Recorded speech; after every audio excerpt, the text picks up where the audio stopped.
কিন্তু তৈরি হচ্ছে গুড় থেকে বীজ। তো বীজটা গুড়ের জন্য কেন প্রয়োজনীয়? এখানে কিন্তু আসলে 8-9 কেজির মতো গুড় আছে। এই গুড়গুলো কত করে কেজি বিক্রি করেন কাকা? 300 টাকার পাটালি 350 টাকা। অরিজিনাল পণ্যর কিন্তু সবসময় চাহিদা ভালো। আসসালামু আলাইকুম, দিস ইজ সাইদ আহমেদ। চলে এসেছি fishing BD, Saeed fishing BD থেকে নতুন একটি ভ্লগে। আজকে কিন্তু একটি ব্যতিক্রম ভ্লগ নিয়ে আপনাদের মাঝে হাজির হয়েছি। আসলে দেখতেই পাচ্ছেন কি চমৎকারভাবে কিন্তু আসলে গুড় থেকে বীজ তৈরি হচ্ছে। এটি কিন্তু আসলে রস থেকে গুড় তৈরি হয়েছে এবং সেই গুড় থেকে কিন্তু আসলে বীজ তৈরি এর কার্যক্রমটি চলছে। এ পাশে যদি একটু দেখাই, এখানে কিন্তু একটি বড় করে আখা তৈরি করা আছে, যেটির সাহায্যে কিন্তু এই রসগুলো থেকে গুড় তৈরি যে প্রসেসিং, প্রথম যে ধাপটা যে জাল করা লাগে, জাল করে রস থেকে গুড় তৈরি করা হয়, সেই তৈরির কিন্তু প্রসেসটা করা হয় ঠিক এই জায়গায়। এটি কিন্তু প্রচুর উত্তপ্ত। আসলে আমি কাছে যেতে চাচ্ছি কিন্তু যেতে পারছি না, এটি কিন্তু এখনও প্রচুর উত্তপ্ত। এপাশে কিন্তু আসলে কাকা এখানে কিন্তু গুড় থেকে বীজ তৈরি করার চেষ্টা করছে। এবং এদিকে যদি একটু দেখানোর চেষ্টা করি, আপনারা কিন্তু অনেকে জানেন যে পাটালি পাওয়া যায়, মানে বাজার থেকে কিন্তু পাটালি আমরা কিনে থাকি, কিন্তু এই পাটালিটা প্রসেস করে কিভাবে সেটি কিন্তু আসলে জানি না। তো এই সেই পাটালি প্রসেস করার জায়গাটি কিন্তু এটি, এই যে দেখতে পাচ্ছেন ছোট ছোট গর্ত করা, এই গর্তের যে শেপটি, এর ভিতরেই কিন্তু এই গুড়গুলো ঢেলে প্রক্রিয়াজাতকরণের মাধ্যমে কিন্তু পাটালি তৈরি হয়। আমরা কিন্তু কিনে থাকি কিন্তু জানি না যে আসলে পাটালি কিভাবে বা কোথায় তৈরি হয়, কিভাবে তৈরি হয়। তো এই মাটির উপরেই কিন্তু যায় না, এখানে কিন্তু অবশ্যই কাগজ বা কাপড় পেরে কিন্তু আসলে সেটি তৈরি করা হয়। তো মোটামুটি এটি একটি ছাঁচ বলা চলে, যে ছাঁচের মাধ্যমে কিন্তু আসলে এটা তৈরি করা হয়, এটি সেই ছাঁচটি।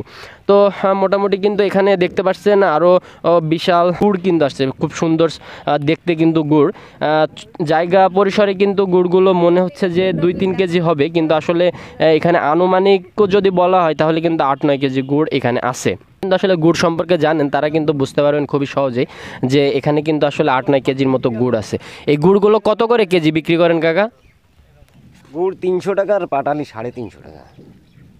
গুড় 300 এবং পাটালি কিন্তু 350 টাকা করে বিক্রি হয়। এখানে কিন্তু প্রতিনিয়ত বিক্রয়, কিন্তু তার বাজারে নিয়ে যাওয়া লাগে না, তার কিন্তু আসলে বাড়ি থেকে এগুলো বিক্রি হয়ে যায়। আমি যতটুকু শুনলাম তার পর্যন্ত কিন্তু তার যাওয়া লাগে না। এখানে কিন্তু আসলে অরিজিনাল পণ্যর কিন্তু সবসময় চাহিদা ভালো থাকে। আপনারা জানেন যে ভেজালে কিন্তু চারিদিকে এখন সমস্যা তৈরি করে দিচ্ছে, কারণ ভেজাল পণ্যই চারিদিকে।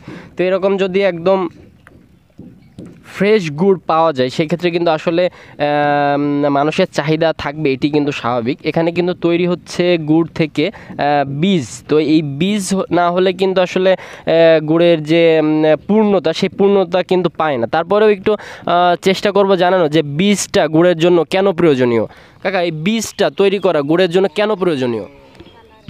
এই যে গুড় পরিষ্কার হবে, তারপরে দানা বসবে গুড়, এতে সুস্বাদু বেশি হবে, সুস্বাদু বেশি হবে, তাই তো? এই জন্যই। তাছাড়া পরিষ্কার দেখা যাবে, তাই তো? পরিষ্কার দেখা যাবে। আচ্ছা, এছাড়া অন্য কোনো বিষয় এখানে না নাই, তাই না তো? না।